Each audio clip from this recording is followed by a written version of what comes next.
Here are my top 5 positive reinforcement tips. The first is to become the detective. So what's happening before the negative behaviour?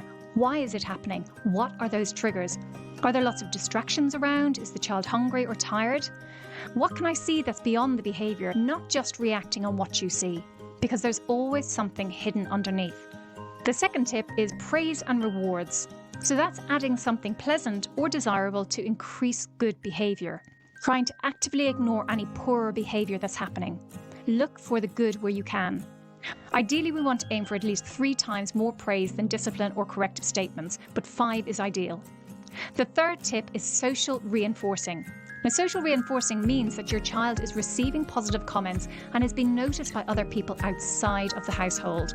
That could be grandparents, aunts, uncles, and teachers.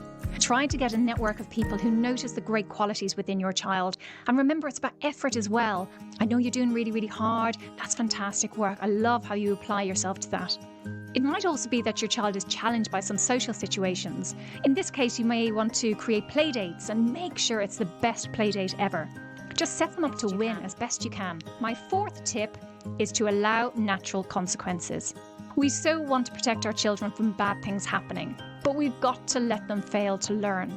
You've got to let them build or carry this massive Lego tower they've spent hours working on them, and you might guide them to be careful or to watch out, but if they don't take on that suggestion and go and do it anyway, it may crash, it may fall, but they're seeing the natural consequence of things happening. And I know it's so hard to see them so upset, but we must allow ourselves as parents to give them that space to learn and to feel. My final tip is stay consistent. And this can be really, really hard, especially when you see things are not working.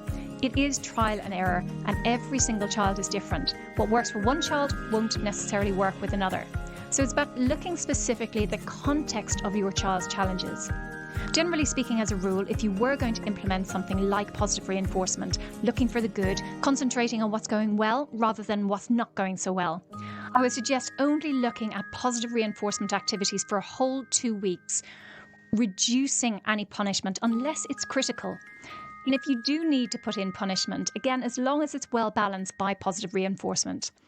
After those initial 2 weeks, you might say how great their behaviour is every second time you observe it, or even every third time you observe it. So you're lengthening that space between it, and they're learning to do it on their own. It's a gradual phase, but to do that, you're going to need to look after your own self-care, and that's by eating well, exercising, getting a good night's sleep, having people you can talk to, getting that support, and using meditation, yoga. All of these things can help you in supporting your self-care.